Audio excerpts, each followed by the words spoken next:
जब से गुल प्लाजा बना है तब से मैं यहाँ पर हूँ। कुछ मुझे 45 साल हो गए, 85 से अल्हम्दुलिल्लाह।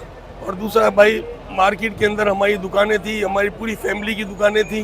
कुछ 27-28 दुकानें तो हमारी बेसमेंट में हमारी फैमिलीज की सबकी मिला के थी, और सब बर्बाद हो गया। और एकदम इस दुकान मार्केट के अंदर कम से कम पूरी मार्केट के अंदर बेसमेंट से लेकर 3rd फ्लोर तक 1200 दुकानें, और कुछ 7,500 लोग काम करते हैं उसमें। और ये आज जो लोग 10 बजे रात को करोड़पति थे, आज सुबह वो सब जीरोपति हो गए, सब बर्बाद हो गए। ना हुकूमत ने कोई साथ दिया है, ना कोई भी आदमी ऐसा नहीं है जिन्होंने आके हमें दिलासा दिया हो कि फिक्र ना करें, किसी ने नहीं की। आग फैली है और बहुत बुरी तरह फैली है, जिसको समेटने में टाइम नहीं मिला। हत्ता कि हम खुद अभी तक हम बेसमेंट में गए थे, खुद गए थे 10:15 साढ़े 10 बजे से लेकर 12 बजे तक हम खुद बेसमेंट के अंदर गए, तो आग को बुझाने की कोशिश की, लेकिन वो हमारे काबू से बाहर थी। माली नुकसान क्या आपको बताएं, जब आदमी का सब कुछ डूब गया तो माली नुकसान क्या बताएगा। सब कुछ चला गया, सब कुछ चला गया। अभी सबने रमजान की तैयारी की हुई थी, एक की दुकानों में करोड़ों का माल पड़ा हुआ था भाई।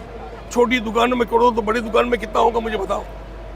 ये छोटी दुकान तो हब है, ये तो पूरी गुल प्लाजा पाकिस्तान का हब है। यहाँ से पूरी दुनिया में माल जाता है, यहाँ पूरा ट्रेडर्स है यहाँ पर सारे।